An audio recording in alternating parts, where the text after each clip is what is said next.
एक बार फिर से स्वागत है आप सभी श्रोतागणों का मेरे चैनल रागनी सिंह में।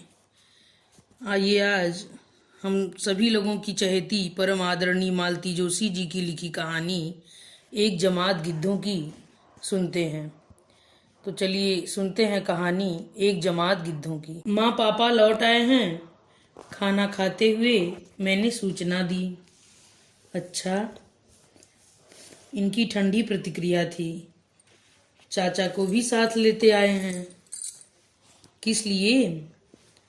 अकेले छोड़ते नहीं बना होगा, तभी तो तेरही के बाद भी महीना भर रुक गए थे। इन्होंने कोई जवाब नहीं दिया, चुपचाप खाना खाते रहे। हम लोग कलवल जाकर मिल आए। मेरे स्वर में अनुनय था। कलवल तो मुश्किल है, संडे को देखते हैं, उन्होंने विषय समाप्त करते हुए कहा। मेरे लिए संडे तक प्रतीक्षा करना बहुत मुश्किल था, इसलिए मैं अगले दिन दोपहर को चली गई। चाची की 13वीं पर देखा था, उस तुलना में चाचा बहुत थके से लगे। स्वाभाविक भी था, इस उम्र में जीवन साथी का एकाएक बिछड़ जाना पति पत्नी दोनों पर ही भारी पड़ता है। फिर इन लोगों के तो कोई संतान भी नहीं है जिसके पास जाकर अपना दुख हल्का कर सके। माँ पापा इसीलिए तो वहां से निकल नहीं पा रहे थे। इतने बड़े घर में चाचा को अकेले छोड़ने का उनका मन नहीं हो रहा था। शायद इसीलिए उन्हें साथ लेकर आ गए थे। दोपहर को सारा काम निपटा कर गई थी और बच्चों से पहले घर लौटना भी था, इसीलिए उस दिन ज्यादा देर बैठ नहीं पाई। बस उन लोगों को देखकर लौट आई। सोचा रविवार को इनके साथ जाऊंगी, तब आराम से बातें होंगी। रविवार की दोपहर संजू सीमा भी अचानक आ गए। मुझे थोड़ा आश्चर्य हुआ। राखी भैया दूज या बच्चों के जन्मदिन छोड़ दें तो इन लोगों का आना कम ही हो पाता है। नौकरी का बहाना तो खैर है ही, मैं ही माँ पापा के लिए बीच बीच में चक्कर लगाती रहती हूँ। जब भी ये लोग आते हैं, सीमा शिकायतों का पिटारा खोलकर बैठ जाती है। सास ससुर की सेवा करते करते वह कितना पस्त हो चुकी है, यह जताना वह कभी नहीं भूलती। और अब तो घर में एक और व्यक्ति का इजाफा हो गया है। बेचारी कितनों की सेवा करेगी। मैं मानसिक रूप से सब कुछ सुनने के लिए तैयार ही थी। उसने भी जरा भी समय नहीं गवाया और शुरू हो गई। उसकी नौकरी, बच्चों की पढ़ाई, छोटा सा घर में तीन तीन बुजुर्ग, समस्याओं का अंत नहीं था। पापा एक बार हमसे पूछ तो लेते। संजू ने पहली बार मुंह खोला। वैसे बात उसकी ठीक ही थी। मैं चाचा को अपने पास ले आती हूँ। मैंने अपनी तरफ से समस्या का समाधान किया। नहीं दीदी, अभी उन्हें आए हफ्ता भी नहीं हुआ है, वे क्या सोचेंगे इससे तो। बल्कि तुम एक काम करो, संजू ने गला साफ करते हुए कहा। तुम माँ पापा को थोड़े दिन अपने पास बुला लो, उन्हें चेंज भी हो जाएगा और हम लोग चाचा को ठीक से रख पाएंगे। अभी तो उनकी ढंग से सोने की व्यवस्था भी नहीं हो पाई है। बेचारे ड्राइंग रूम में दीवान पर सोते हैं। मैंने श्रीमान जी की ओर देखा। इस प्रस्ताव पर उनकी सहमति आवश्यक थी, पर वे टीवी पर मैच देखने में मशगूल थे। ऐसी फालतू बातों की ओर ध्यान देने की उन्हें फुर्सत नहीं थी। मैं अच्छी तरह जानती थी कि टीवी देखने का कितना भी नाटक कर लें, कान उनके हमारी बातों पर ही थे। इसका प्रमाण तुरंत मिल गया। संजू सीमा को विदा कर मैं जैसे ही घर में दाखिल हुई, ये बोले, तुम्हारे भाई भाभी बड़े शातिर हैं। मतलब? जैसे ही सोने का अंडा देने वाली मुर्गी हाथ आई, माँ बाप को देश निकाला दे दिया। कैसी बातें कर रहे हैं। ठीक ही तो कह रहा हूँ। माँ बाप को तो पूरा निचोड़ लिया है, अब उनके पास कुछ नहीं है तो रवाना कर दो। चाचा के पास माल टाल है, उनके आगे पीछे भी कोई नहीं है। अब उन्हें निचोड़ेंगे तभी तो तुम्हारा प्रस्ताव उन्हें मान नहीं हुआ। सोच रहे होंगे दीदी सारी मलाई न गटक लें, हम टापते ही रह जाएंगे। वे बेचारे क्या जाने, उनकी दीदी में इतने गट्स होते तो क्या बात थी। उनका इशारा मैं समझ गई पर चुप लगा गई। बेकार बहस बढ़ाने से क्या फायदा होगा। पापा का एक सपना था, रिटायरमेंट के बाद वे गांव लौट जाना चाहते थे। इसीलिए गांव के पुराने पुश्तैनी घर को ठीक ठाक करने का उन्होंने प्लान बनाया। संजू को पता लगते ही वह दौड़ा दौड़ा गया। बोला, पापा यहाँ पैसा फूकना बेकार है। यहाँ आप कितने दिन रह पाएंगे। यहाँ न मेडिकल फैसिलिटी है, न ट्रांसपोर्टेशन है, न ढंग के लोग हैं, न लाइब्रेरी। 4 दिन में ऊब जाएंगे आप। इससे तो अच्छा है हम लोग शहर में ही बड़ा सा मकान ले लें, सब लोग साथ में रह लेंगे। संजू की बात शायद पापा नहीं मानते, पर माँ ने भी बेटे का साथ दिया। उन्हें अब पोती के साथ बेटे बहू के साथ रहने का मन था। फिर मैं भी इसी शहर में थी। दोनों बच्चे आंखों के सामने रहेंगे, माँ को और क्या चाहिए। आखिर पापा ने हथियार डाल दिए। इतने सालों तक सरकारी क्वार्टरों में रहने के बाद फ्लैट में रहना उन्हें रास नहीं आ रहा था। पर उतने से पैसों में स्वतंत्र घर की कल्पना भी नहीं की जा सकती थी। श्रीमान जी तब बहुत भुनभुनाए थे। पुश्तैनी जायदाद में बेटी का भी बराबर हिस्सा होता है, यह बात मैं भी जानती थी। पर गांव के उस पुराने मकान के कितने मिलेंगे मुझे पता था। उस छोटी सी रकम में हिस्सा बटाने का मन नहीं हुआ। आखिर संजू मेरे माता पिता के लिए ही तो बड़ा घर ले रहा था, पर मेरे इस अपराध को ये कभी क्षमा नहीं कर पाए हैं। पापा को अपने घर आने के लिए राजी करना एक टेढ़ी खीर थी। वे तो प्रस्ताव सुनते ही भड़क गए थे। ये मेरा घर है, इसमें मेरा पैसा लगा है, मुझे यहाँ से कोई नहीं निकाल सकता, और मोनू को यहाँ मैं अपनी जिम्मेदारी पर लाया हूँ, तो उनकी सुख सुविधा का ख्याल रखना भी तो आपकी जिम्मेदारी है। उनके पास ढंग से सोने की जगह नहीं है, दीवान पर पड़े रहते हैं, अच्छा लगता है, और आपको घर से कोई नहीं निकाल रहा।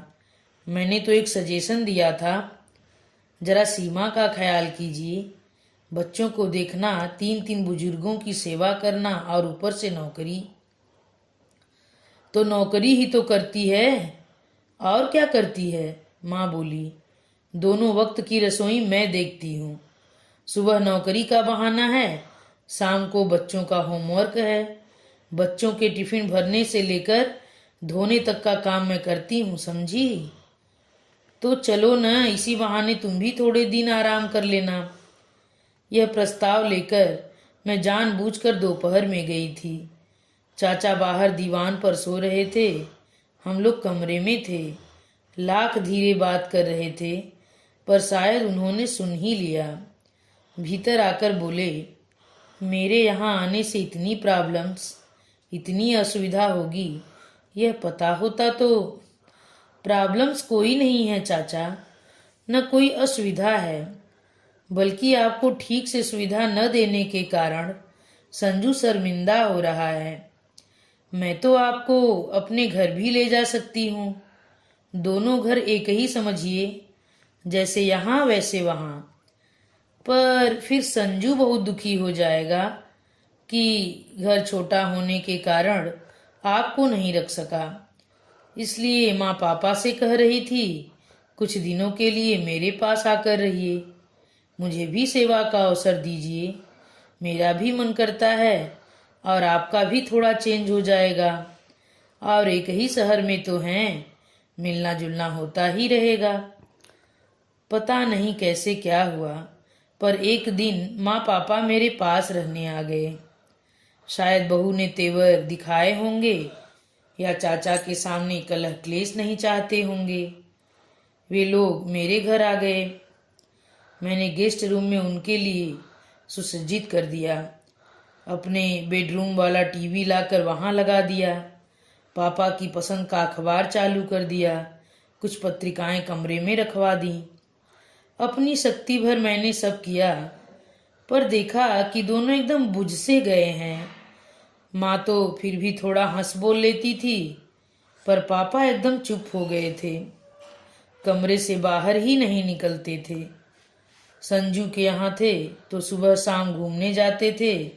हम उम्र लोगों का वहाँ अच्छा ग्रुप बन गया था। हम उम्र तो अड़ोस पड़ोस में यहाँ भी थे, पर इस उम्र में परिचय के सूत्र बड़ी मुश्किल से जुड़ते हैं।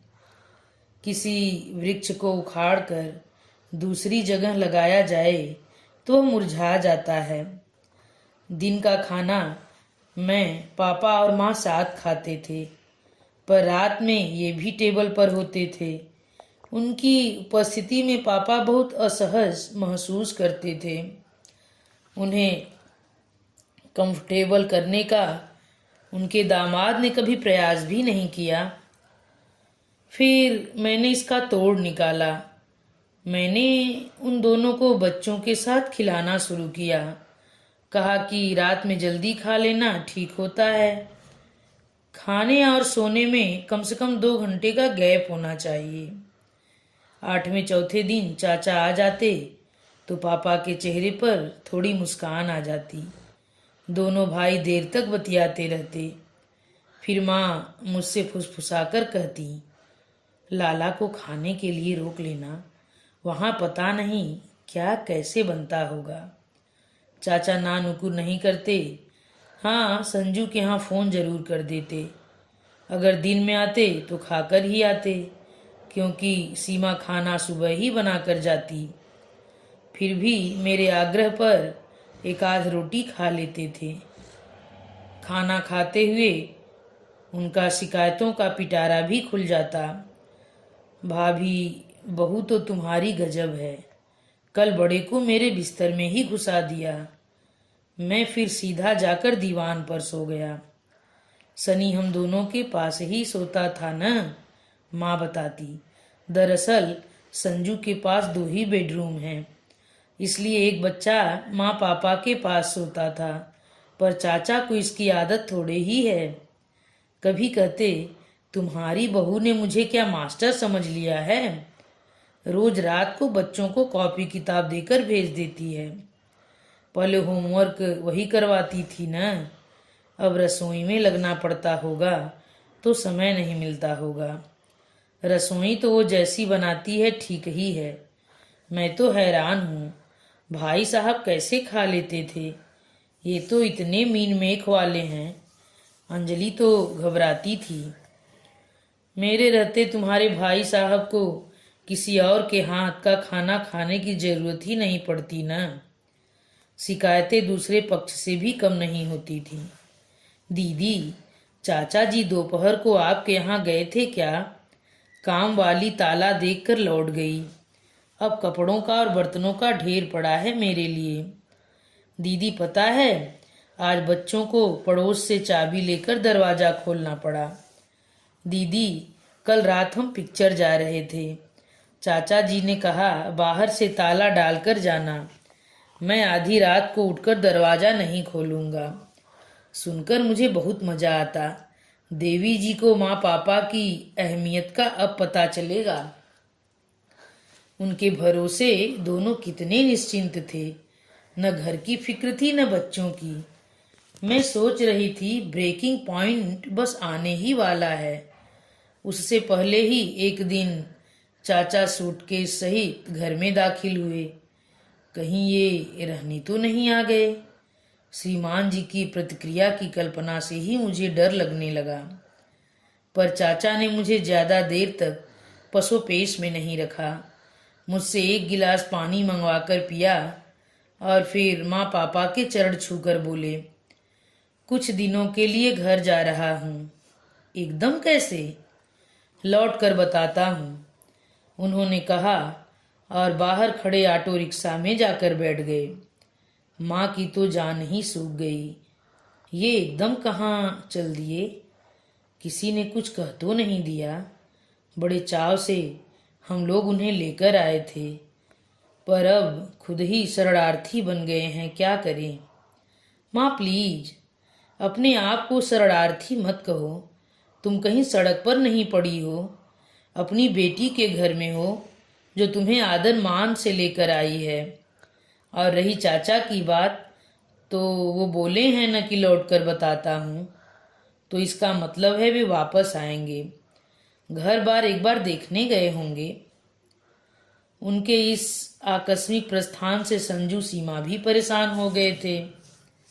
सीमा तो बार बार मुझसे उनका प्रोग्राम पूछती।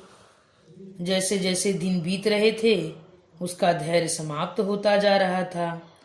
एक दिन बोली, दीदी मैं सोचती हूँ मम्मी पापा को घर पर ले आऊं। कब तक चाचा जी की राह देखेंगे? और इस बीच अगर चाचा आ गए तो उन्हें आप रख लेना। मैंने एक वाक्य महीनों से रट रखा था, वह फौरन उसे सुना दिया। सीमा, मेरे माँ बाप को तुमने क्या फुटबॉल समझ रखा है जो उन्हें जब चाहोगी जिधर चाहोगी लुढ़का दोगी? यह बात उसके मुंह पर फेंक कर मुझे इतना हल्का महसूस हुआ। उसका मुंह जरूर सूज गया होगा मेरी बला से।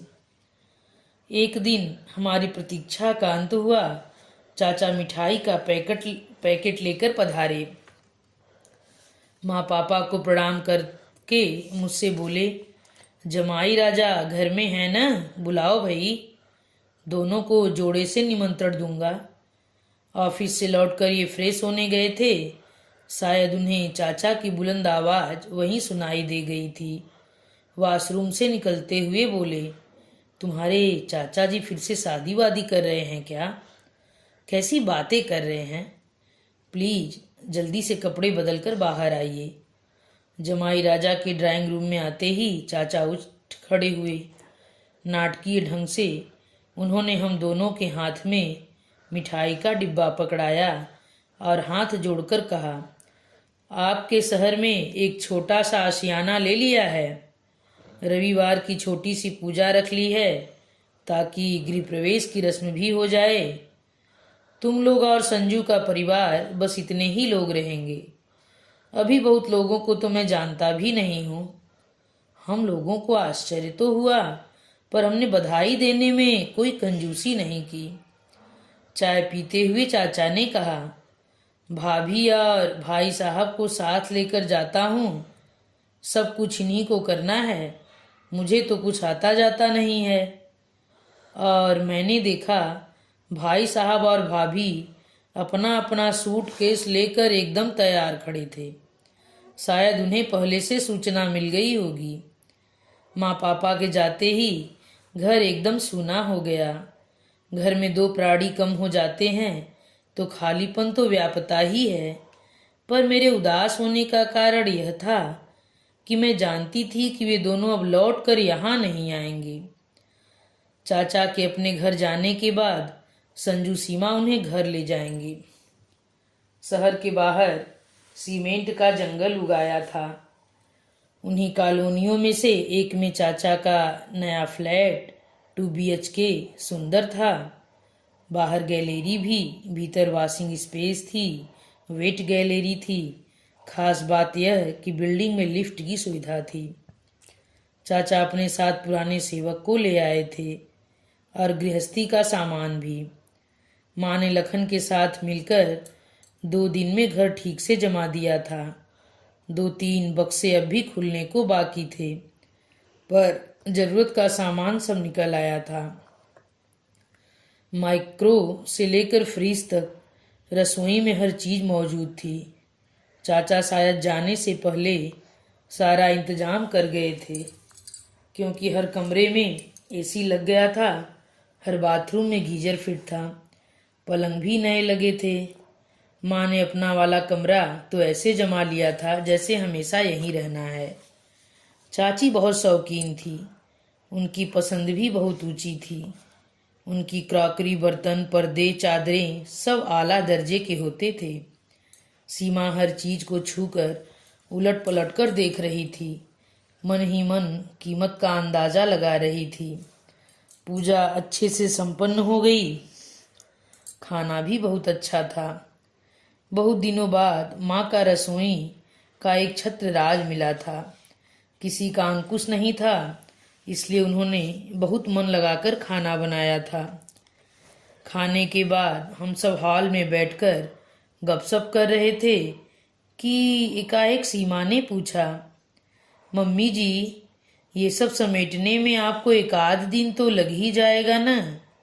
मैं आप लोगों को लेने परसों आ जाऊं या चाचा जी छोड़ देंगे?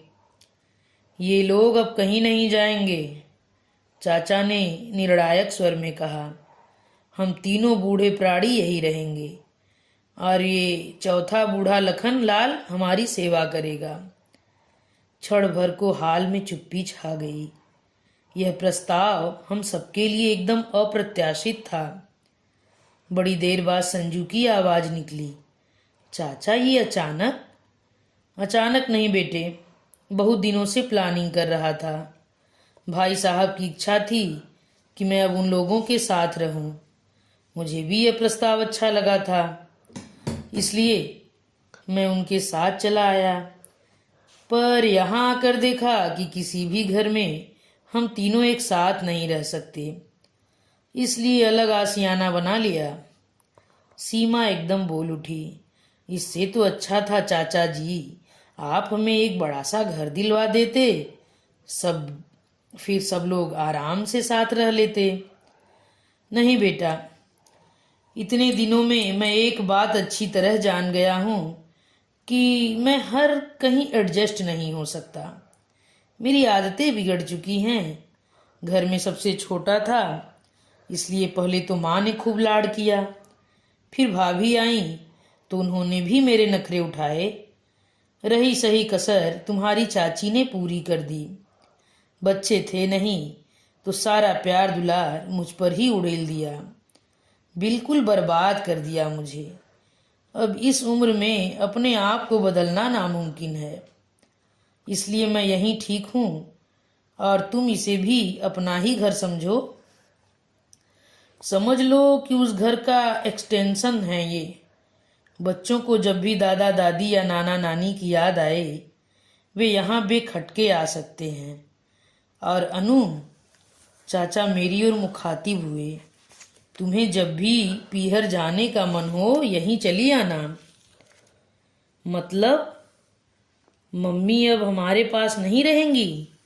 सीमा तो रोनी रोनी हो आई थी। हाँ बेटे, भाभी अब यही रहेंगी।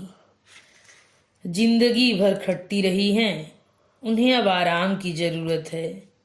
लोग कहते हैं कि औरत कभी रिटायर नहीं होती, पर मैं सोचता हूँ औरत को भी पूरा पूरा हक है निवृत्त होने का, अवकाश पाने का। बात एक तरह से वही समाप्त हो गई थी। हम लोग तो खाली हाथ ही पहुंच गए थे, पर चाचा ने सबको नेक दिया, मिठाई दी। बच्चे तो एकदम खुश हो गए थे, पर संजू सीमा एकदम गुमसुम हो गए। इसी मनः स्थिति में हम लोगों ने एक दूसरे से विदा ली और अपने अपने घरों की ओर मुड़ गए। बच्चे कार की पिछली सीट पर उम्मीदे से बैठे थे। सामने वाली सीट पर मैं भी चुपचाप बैठी थी। माँ पापा के लिए खुशी भी हो रही थी, पर एक अपराध बोध भी मन में जाग रहा था। हम उन लोगों को अपने साथ क्यों नहीं रख सके? एकाएक इन्होंने, तुम्हारी भाभी रानी तो आज एकदम क्लीन बोल्ड हो गई। मतलब अपने व्यवहार पर पछता रही होंगी। अच्छा खासा घर हाथ से निकल गया। कौन सा घर? वही जिसकी पार्टी खाकर आ रहे हैं। उस घर से सीमा का क्या ताल्लुक है?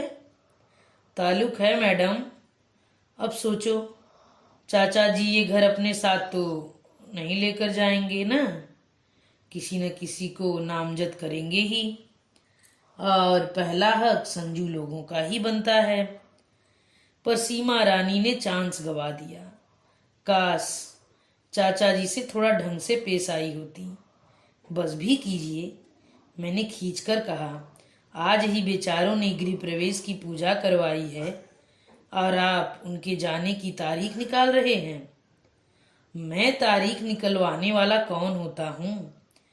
वह तो हर एक व्यक्ति के जन्म के साथ ही तय हो जाती है। मैं तो बस यह कह रहा हूँ कि भाभी रानी आउट हो गई हैं तो आप अपना बल्ला संभाल लो। ठीक से बैटिंग करेंगी तो मैच जीत जाएंगी। देखिए, मैंने सख्त लहजे में कहा, मुझे इस तरह के गेम्स में कोई दिलचस्पी नहीं है। दूसरों की प्रॉपर्टी पर लार टपकाने वालों में से मैं नहीं हूँ। भगवान का दिया मेरे पास सब कुछ है, एक अच्छा खासा घर भी है। घर तो है डार्लिंग, पर एक ही है, जबकि बच्चे 2 हैं। Be practical madam. मैं हैरत से उन्हें देखती रह गई। अभी कुछ देर पहले जब सीमा ने कहा था कि चाचा जी एक बड़ा सा घर हमें ही दिलवा दिया होता, तो मैं शर्म से भर उठी थी। ऐसा मंगता पंछी। पर सामने बैठा यह शख्स तो बेशर्मी में सीमा को भी मात दे रहा है। पहली फुर्सत में चाचा की वसीयत लिख रहा है। छी! वितृष्णा से मैंने मुंह फेर लिया। और इन्हीं अंतिम शब्दों के साथ यह कहानी यहीं पे समाप्त होती है।